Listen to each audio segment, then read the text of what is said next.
বন্ধুরা, এতদিন যেই আশঙ্কা আমরা করেছিলাম সেই আশঙ্কাই এবার সত্যি হলো। ভয়ানক অ্যাটাক হলো ইরানের উপর আমেরিকা এবং ইসরায়েলের তরফ থেকে। আবার ইরানও পাল্টা আঘাত করেছে। রাতের অন্ধকার চিরে যখন গোটা বিশ্ব গভীর ঘুমে আচ্ছন্ন, ঠিক সেই সময়েই মধ্যপ্রাচ্যের আকাশে বেজে উঠল যুদ্ধের সাইরেন।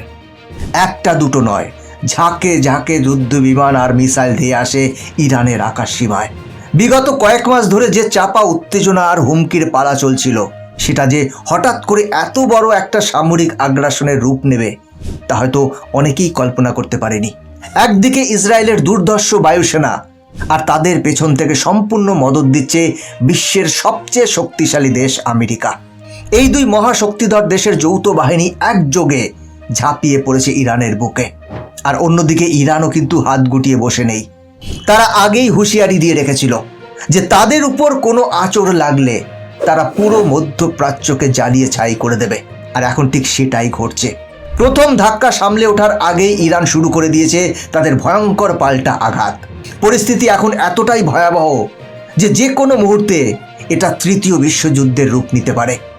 বন্ধুরা, আজকের এই ভিডিওতে আমরা একদম গভীরে গিয়ে বিশ্লেষণ করব ঠিক কিভাবে এই হামলা হলো, কোথায় কোথায় হামলা করা হলো, কত বড় ক্ষতি হলো ইরানের, আর এর জেরে গোটা বিশ্বের ভূ রাজনীতিতে, বিশেষ করে পাকিস্তান, ইরান আর সৌদি আরবের মধ্যে কি ভয়ঙ্কর সমীকরণ তৈরি হতে চলেছে। বন্ধুরা, সমস্ত বিষয়টা জানতে পারবেন এই ভিডিও থেকে, তাই সাথে থাকুন। নমস্কার, আমি গৌতম আছি আপনাদের সাথে। তাহলে চলুন দেরি না করে ভিডিওটি শুরু করা যাক। প্রথমেই আসা যাক আমেরিকা আর ইসরায়েলের এই জয়েন্ট অপারেশনের কথায়। কারা কটা হামলা করেছে আর কিভাবে হামলা করেছে সেটা জানলে আপনি চমকে যাবেন। আন্তর্জাতিক সামরিক বিশেষজ্ঞদের মতে ইসরায়েল তাদের F-35 স্টেলথ ফাইটার জেটের পুরো একটা স্কোয়াড্রন এই হামলায় ব্যবহার করেছে। এই যুদ্ধ বিমানগুলোর বিশেষত্ব হলো এগুলো শত্রুর র্যাডারে ধরা পড়ে না। ইসরায়েল থেকে উড়ে এসে জর্ডান এবং সিরিয়ার আকাশ সীমা পেরিয়ে এই বিমানগুলো সরাসরি ইরানের অত্যন্ত গুরুত্বপূর্ণ সামরিক ঘাঁটিগুলোতে আঘাত হেরেছে। সাথে ছিল আমেরিকার B-2 স্প্রিড বোম্বার, যা মাটি থেকে বহু উঁচুতে উড়ে গিয়ে বাংকার ব্লাস্টার বোমা ফেলতে সক্ষম। এই বিশাল হামলায় ইরানের মাটি কেঁপে উঠেছে। প্রথম পর্যায়ের হামলাতেই টার্গেট করা হয়েছে ইরানের এয়ার ডিফেন্স সিস্টেম বা আকাশ প্রতিরক্ষা ব্যবস্থাকে, যাতে পরবর্তী হামলাগুলো আরও সহজে করা যায়। এরপর একের পর এক গুড়িয়ে দেওয়া হয়েছে ইরানের বেশ কিছু গুরুত্বপূর্ণ ব্যালিস্টিক মিসাইল ফ্যাসিলিটি এবং ড্রোন তৈরির কারখানা। এই রিপোর্টটা একবার দেখুন। আন্তর্জাতিক মিডিয়াগুলো পরিষ্কারভাবে উল্লেখ করছে যে এই হামলায় ইরানের রেভলিউশনারি গার্ডের একাধিক সিক্রেট বেজ ধ্বংস হয়ে গেছে। শুধু তাই নয়, ইরানের যে জায়গাগুলো থেকে ইসরায়েলের দিকে মিসাইল ছোড়ার প্রস্তুতি নেওয়া হচ্ছিল, সেই লঞ্চ প্যাডগুলোকেও আগাম হামলার মাধ্যমে ধূলিসাৎ করে দেওয়া হয়েছে বলেই দাবি করা হচ্ছে। কিন্তু এত বড় একটা হামলার পর কি ইরান ভয় পেয়ে পিছিয়ে গেছে? তাদের কি কোমর ভেঙে গেছে? বন্ধুরা, এর উত্তর হলো একদমই না। ইরান এই হামলার পর যে প্রতিক্রিয়া দেখিয়েছে তা রীতিমতো রক্তহীন করা। হামলার ধোঁয়া উঠতে না উঠতেই ইরানের supreme leader Ayatollah Ali Khamenei এবং সামরিক শীর্ষ কমান্ডাররা কড়া ভাষায় জানিয়ে দিয়েছেন যে এই আগ্রাসনের চরম মূল্য চোকাতে হবে আমেরিকা এবং ইসরায়েলকে। তারা তো অলরেডি বলে দিয়েছে, আমরা এর শেষ দেখে ছাড়ব। বন্ধুরা, ইরানের এই কথাটা যে শুধুই ফাঁকা আওয়াজ নয়, তার প্রমাণ তারা সঙ্গে সঙ্গে দিতে শুরু করেছে।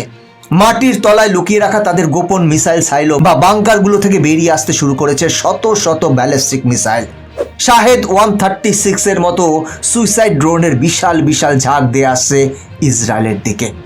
শুধু ইসরায়েল নয়, কোন কোন দেশে হামলা করেছে ইরান তা জানলে বুঝবেন এই যুদ্ধের পরিসর কতটা বড়। ইরান সরাসরি আমেরিকার সেই সব সামরিক ঘাঁটিগুলোকে টার্গেট করেছে যেগুলো ইরাক, সিরিয়া, সৌদি আরব এবং জর্ডানে অবস্থিত। অর্থাৎ ইরান শুধু ইসরায়েলের সাথে লড়ছে না, তারা গোটা অঞ্চলে থাকা আমেরিকান ইন্টারেস্ট বা স্বার্থের ওপর আঘাত হানছে।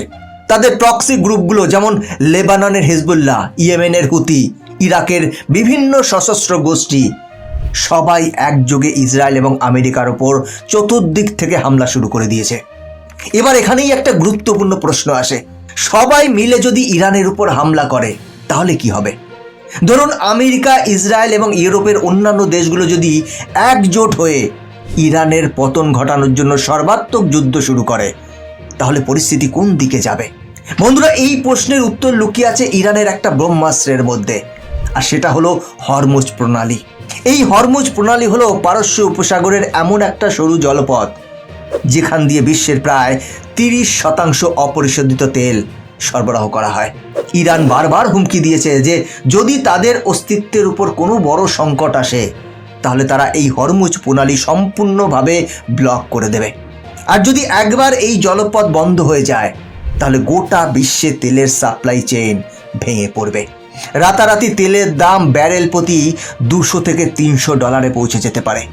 এর ফলে বিশ্বের অর্থনীতিতে এমন একটা ধস নামবে যা সামলানো আমেরিকা বা ইউরোপের কারোর পক্ষেই সম্ভব হবে না। তাই সবাই মিলে ইরানের উপর হামলা করার চিন্তাটা যতটা সহজ মনে হয়, বাস্তবে সেটা ততটাই আত্মঘাতী। ইরান খুব ভালো করেই জানে যে সামরিক দিক থেকে তারা হয়তো আমেরিকা বা ইসরায়েলের সমকক্ষ নয়, কিন্তু গোটা বিশ্বকে অর্থনৈতিকভাবে পঙ্গু করে দেওয়ার ক্ষমতা তাদের হাতে রয়েছে। তবে এই যুদ্ধের সবচেয়ে রোমাঞ্চকর এবং জটিল সমীকরণটা তৈরি হয়েছে অন্য একটা জায়গায়, যেখানে জড়িয়ে আছে সৌদি আরব এবং পাকিস্তান। বন্ধুরা, এই বিষয়টা একবার খুব ভালোভাবে বুঝতে হবে। মধ্যপ্রাচ্যের রাজনীতিতে সৌদি আরব এবং ইরান হলো একে অপরের চরম প্রতিদ্বন্দ্বী, কিন্তু সৌদি আরবের নিজের কোনো অত্যন্ত শক্তিশালী সামরিক বাহিনী নেই যা দিয়ে তারা ইরানের মতো একটা দেশের মোকাবেলা করতে পারে। আর ঠিক এই জায়গাতেই চলে আসে পাকিস্তানের কথা। সৌদি আরবের সঙ্গে পাকিস্তানের একটা অত্যন্ত শক্তিশালী সিক্রেট ডিফেন্স ডিল বা প্রতিরক্ষা চুক্তি আছে। এই চুক্তির মূল ভিত্তিটাই হলো যদি কোনো বাইরের দেশ সৌদি আরবের ওপর হামলা করে তাহলে পাকিস্তান তাদের সেনাবাহিনী দিয়ে সৌদি আরবকে রক্ষা করবে এবং রুখে দাঁড়াবে। ঠিক উল্টো দিকে যদি পাকিস্তানের উপর কোনো দেশ হামলা করে বা পাকিস্তানে কোনো আর্থিক সংকট দেখা দেয় তাহলে সৌদি আরব তাদের $পেট্রো দিয়ে পাকিস্তানকে সব রকমভাবে সাহায্য করবে। এবার বর্তমান পরিস্থিতির দিকে তাকানো যাক। যেহেতু ইসরায়েল এবং আমেরিকা ইরানের উপর হামলা করেছে, এই হামলায় সৌদি আরবও হয়তো পরোক্ষভাবে আমেরিকান যুদ্ধ বিমানগুলোকে তাদের আকাশসীমা ব্যবহার করতে দিয়েছে। তাই ক্ষিপ্ত ইরান তাদের মিসাইলের মুখ ঘুরিয়ে দিয়েছে সৌদি আরবের দিকেও। ইরান অলরেডি সৌদি আরবের উপর মিসাইল ছুঁড়েছে এবং তাতে বেশ কিছু বিল্ডিং ধ্বংস হয়েছে, অনেক মানুষ হতাহত হওয়ার খবর পাওয়া যাচ্ছে। ইরান স্পষ্ট জানিয়ে দিয়েছে যে যারা আমেরিকা বা ইসরায়েলকে সাহায্য করবে তারা প্রত্যেকেই ইরানের বৈধ টার্গেট।